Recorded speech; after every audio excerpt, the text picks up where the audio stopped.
Welcome back to the After Hours Society podcast.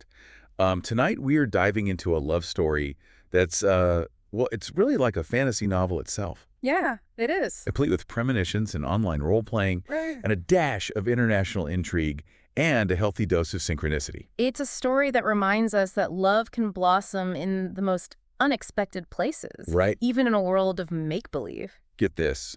Our protagonists, Sandy and Tim, actually met through online role-playing, Right? a shared passion that helped them escape difficult childhoods Yeah. and ultimately became the foundation for their deep connection. It's fascinating how their individual journeys, though separated by thousands of miles, mirrored each other in so many ways. They both used fantasy as a coping mechanism, Yeah. a way to explore their creativity and connect with others who shared their interests. Okay, let's rewind to their early lives. Okay. Sandy, growing up in the U.S., actually had a premonition at 14 that her soulmate was in England. Wow. Talk about foreshadowing. During a trip to London, she felt this overwhelming sense that he was there. Right. And what's even more incredible is that Tim, at that very moment, was actually living in London. Whoa, that's wild. But it wasn't all sunshine and roses for either of them. Right. Sandy faced bullying from her brother, which unfortunately contributed to an eating disorder, and she had to deal with a controlling father. Oh, that's awful. Tim, on the other hand, was targeted by bullies because his dad was a teacher. Oh, wow. Really? Yeah. So it's almost as if they were both drawn to fantasy and role-playing as a refuge from these challenges. It is. Imagine escaping into a world where you could be anyone, do anything. Yeah, and they didn't just dabble in online role-playing. No, they did. They were deeply involved in large-scale live-action events, like Wow. the Lorien Trust gatherings with thousands of people, elaborate costumes, foam weapons, A whole 9 yards. the whole nine yards.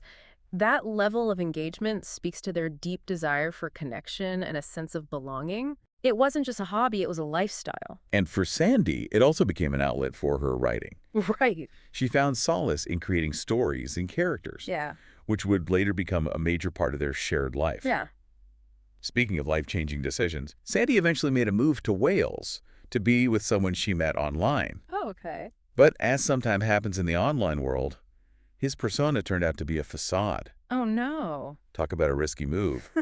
So what happened when the fairy tale didn't quite match reality? Well, Sandy the resilient spirit wasn't one to be defeated. No. She took to the streets using her beautiful voice to sing and support herself. Wow, talk about turning lemons into lemonade. Yeah. Now here's where fate and maybe a little bit of bladder control intervened. Oh. Enter Kat, a mutual friend, who unintentionally became their matchmaker. Ah. Picture this cat is in an online chat with both Sandy and Tim. Okay. She gets up for a bathroom break and leaves them connected. Oh, wow. Pure coincidence. But sometimes the universe works in mysterious ways. It does. Isn't that amazing? Yeah. And what were the chances that they'd actually hit it off? Well, Sandy was instantly smitten with Tim. Oh, but yeah. there was a catch, of course. Oh, no. He had a girlfriend. Heartbreak waiting to happen. Eh. So what did Sandy do? Did she pine away for him from afar? She did what any sensible person would do in that situation. Okay. She decided to focus on building a friendship and even planned a trip to Australia to visit another online friend. Okay, so Tim is seemingly out of the picture for now? Yeah. Or is this where things take a turn? Remember how I mentioned that sometimes the universe has a way of intervening? Yes. Well, while Sandy was off on her adventures, Tim's own relationship was hitting a rough patch. Oh, this sounds like the perfect recipe for a love triangle. Was there drama? Mm-hmm. Were there tears? Oh, we don't know about tears, but Okay. there was definitely a decision to be made. Okay. Tim was also planning a trip. Uh-huh. He could either visit family in Canada Right. or take a chance and fly to Alaska to see Sandy. Hold on. Didn't you mention earlier that Tim was terrified of flying? Yes. Choosing Alaska over seeing his family was a huge deal for him. Right. It meant confronting his fear head on, Wow. all for the chance to meet Sandy in person, talk about a leap of faith. Wow. Already hooked on this story. Don't forget to like and subscribe so you don't miss the rest of Sandy and Tim's journey. We'll be right back with part 2 after a quick word from our sponsors. Welcome back to the After Hours Society. When we left off, Tim was about to embark on a life-changing trip to Alaska, braving his fear of flying for a chance encounter with Sandy. Yes, and remember, this was December 26, 2003, a date that would hold significant meaning for them later on. Meanwhile, Sandy, unaware of Tim's plans, had boldly declared online, "I'm available." Oh, wow. So it's like she sensed his change of heart, even from across the world, what happened when Tim finally landed in Alaska. Picture this. Tim, a bit frazzled after navigating a new airport and the stress of international travel, emerges into the arrival area to find Sandy and her parents waiting for him. I can only imagine the mix of emotions. Awkward first greetings. Instant connection. Actually, both Sandy and Tim describe feeling an immediate spark they just knew. Oh, wow. Of course, their families were initially hesitant. Right, this wasn't exactly a traditional meet cute. Right. That's understandable. But Sandy, learning from past relationship mishaps, wasn't about to jump in blindly. No, she wasn't. Yeah. She did her due diligence researching Tim thoroughly to make sure he was the genuine article. This wasn't just a whirlwind romance. They were Yeah. both determined to build something real. And they did. Not only did they fall head over heels, but they also wasted no time in taking concrete steps to merge their lives. Exactly. Tim committed to moving to Alaska, a pretty big decision considering he had never even visited the U.S. before. And remember all that debt Tim had. Well, Sandy stepped up and helped him navigate the complexities of immigration, even taking on some of his financial burden. Talk about a power couple. This speaks volumes about their shared commitment and trust. They were in it together, ready to tackle any obstacle that came their way. And obstacle number one, a lengthy immigration process to expedite things, and well, because they were madly in love, they decided to get married just 11 days after Tim arrived in Alaska. Now, if you think a quickie courthouse wedding was on the agenda, you'd be wrong.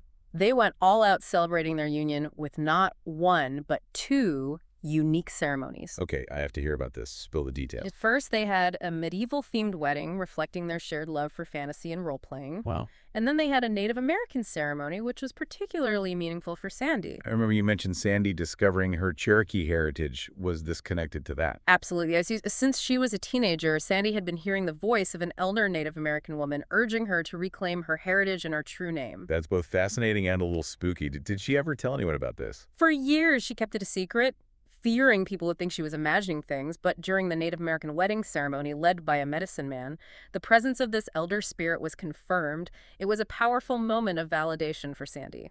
Wow. That gives me chills. So she finally received her Native American name. Yes, she was given the name Fireheart. And get this, it turns out Sandy's mother also had a connection to this spirit who wanted to name her White Flower. Talk about synchronicity. Okay. That is mind-blowing. It's like their destinies were intertwined long before they even knew each other existed. Exactly, but amidst all this magic and whirlwind romance, real life still had its demands. The immigration process, for example, was a long and arduous 6 months. I can only imagine the stress and uncertainty. Did they ever doubt things would work out? While I'm sure there were moments of doubt, they used this time to further strengthen their bond and support each other's creative passions. It was during this period that Tim, inspired by Sandy's writing, began his own writing career. That's amazing. So not only did they find love, but they also inspired each other to pursue their dreams. What a testament to their connection. And remember that significant date, December 26th. Well, their wedding took place on April 26th. The number 26 seems to pop up at various milestones in their lives, almost like a lucky charm. Definitely adds another layer of mystique to their story. But let's not forget about that pesky immigration process. Did Tim eventually get his green card? They had their final interview, and the immigration officer, after reviewing all the paperwork and seeing them interact, simply said, "I can tell you two are totally in love." It was a beautiful affirmation of their genuine connection. Love conquers all, even bureaucratic red tape. So they were finally free to settle into married life. What happened next for our unconventional lovebirds? Well, remember, Sandy's controlling father. Living with him proved to be another hurdle they had to overcome as a couple. But Tim, coming from a household where everyone contributed, naturally stepped up to help with chores. So he wasn't afraid to roll up his sleeves and pitch in. Not at all. And this shift in dynamic actually helped Sandy set some much-needed boundaries with her parents. Eventually, they were able to move into their own tiny apartment, a victory they celebrated with immense joy. That must have felt like such a relief. Creating their own space away from family drama was probably essential for building a strong foundation for their relationship. Absolutely. They learned to navigate challenging family dynamics, support each other's dreams, and overcome numerous obstacles together. Their story is truly remarkable. It makes you wonder, could exploring shared interests, even unconventional ones like role-playing, lead you to your own soulmate? That's an interesting question. We'll be back with more on Sandy and Tim's story, including their shared passions and the incredible synchronicities that have marked their relationship. Don't forget to like and subscribe to the After Hour Society podcast so you don't miss the rest of their incredible journey. We'll be back with part 3 after a quick word from our sponsors. Welcome back to the After Hour Society.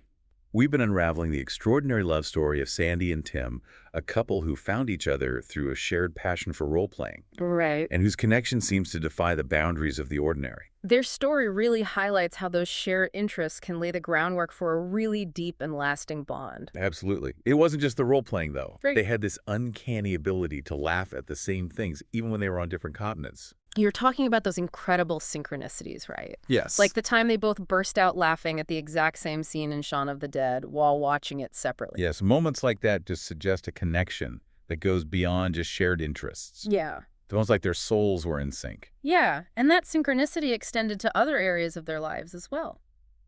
Remember how Tim's college roommate turned out to be Sandy's former neighbor in Cardiff? What are the odds of that? It's mind-boggling. These coincidences make you wonder if their meeting was orchestrated by fate itself. Perhaps. But beyond the mystical elements, their story also offers valuable insights into building a strong and fulfilling relationship. What stands out to you as being particularly noteworthy?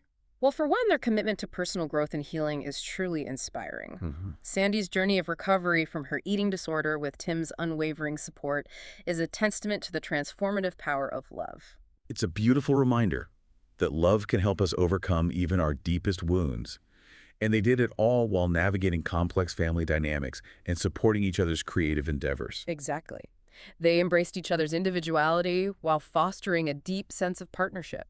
It's clear they value open and honest communication. They were upfront about their expectations, fears, and past experiences, which allowed them to build a strong foundation of trust and understanding. And that foundation allowed them to make unconventional choices together, like their decision to remain child-free. Right. Their choice reflects a conscious prioritization of their creative pursuits and personal growth, a path less traveled, but one that clearly brings them immense joy. Speaking of joy, let's not forget their shared love for music, animals, and travel. Ah, yes, the travel bug. Although I hear Tim still prefers to stick to land-based adventures. He does. Overcoming that fear of flying is still a work in progress, but who knows what the future holds. Maybe one day they'll be sailing the high seas, writing fantasy novels, and serenading dolphins with Sandy's beautiful voice. Now that's a picture I'd like to see. But even if their adventures remain grounded, their story is a powerful reminder that love can blossom in the most unexpected places. It's a love story forged in role-playing and synchronicity, proving that sometimes the universe has a plan, even if it seems a bit fantastical. So what does this all mean for you, dear listener? Perhaps it's an invitation to embrace your own passions, even those considered unconventional. You never know what doors they might open or who you might meet along the way. Maybe it's a reminder to be open to the unexpected, to trust your intuition, and to believe that love can truly conquer all. Sandy and Tim's story is a testament to the enduring nature of love and the power of human connection. Thank you for listening to the After Hours Society podcast. And don't forget to like and subscribe.